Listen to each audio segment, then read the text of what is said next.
Usually at night, I think about him the most. Like, how many more days till he comes home? What's he doing there right now?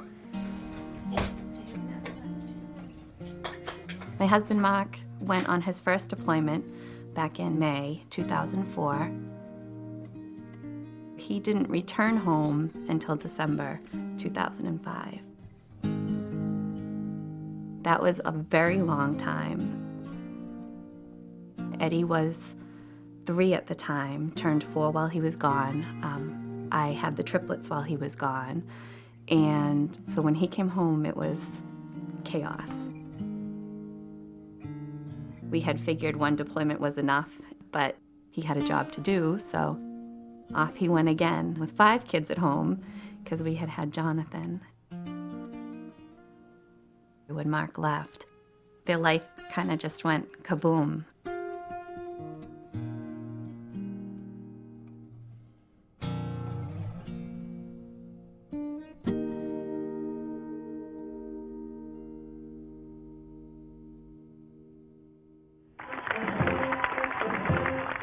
They have their marching orders. The 181st Infantry from armories in Worcester, Gardner, and Cambridge, 670 soldiers total, are heading for Afghanistan. 6,000 people filled Worcester Soldier Stadium. For the first time in our nation's military history, our armed forces are filled with men and women who are parents, 40% of them. This is an unprecedented number and represents hundreds of thousands of parents who are separated for long periods of time from their partners and from their children.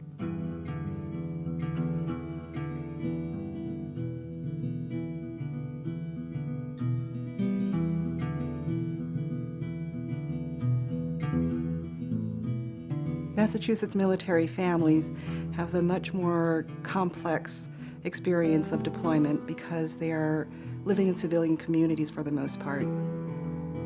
We're all reservists or National Guardsmen typically who get deployed, so we don't have that infrastructure in place to take care of families and that kind of family support group that you might have in some of the big traditional states like Texas and Virginia where they have large military bases, so the families are kind of on their own. They tend to be older servicemen and women with dependent children, and many of them did not expect to be deployed. They have very well-established civilian employment positions that are often disrupted by the call to serve. Until you go through it, you don't understand it. You're not part of a base community. You're out here alone, or at least you think you're alone. I think you just kind of live in your world and assume that you're the only family that does the National Guard. Everybody says thank you and everybody, you know, appreciates what you're doing, but it's still kind of isolating.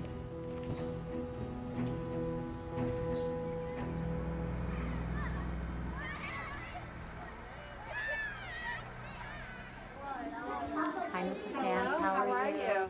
My name is Jennifer Flewelling. I'm the principal at the North Beverly Elementary School in Beverly, Massachusetts. Last September, we had a brand new family in the Coast Guard that moved from the West Coast to here. They actually connected with the mom the other day. Through other conversations, very quickly after that, we realized that we had other military families and students who had military connections, nephews, neighbors, you know, maybe older siblings. Okay. We sat down and said, it's very funny that all of a sudden this has all popped up for us. I think we could do a lot of good, but, you know, what do you think we can do? Jen Flewelling came over to me and said that they were talking about organizing this group and would I be interested. And it was the holidays, Mark was leaving in a month, and I think I burst out crying. Go, go, go, go, go! I'll see you all at library! Emotions were just very high then. You know, when you're deployed and you're a soldier, you can control your environment overseas in Iraq, but you can't control what's going on back home. So certainly, you know, I had some concerns.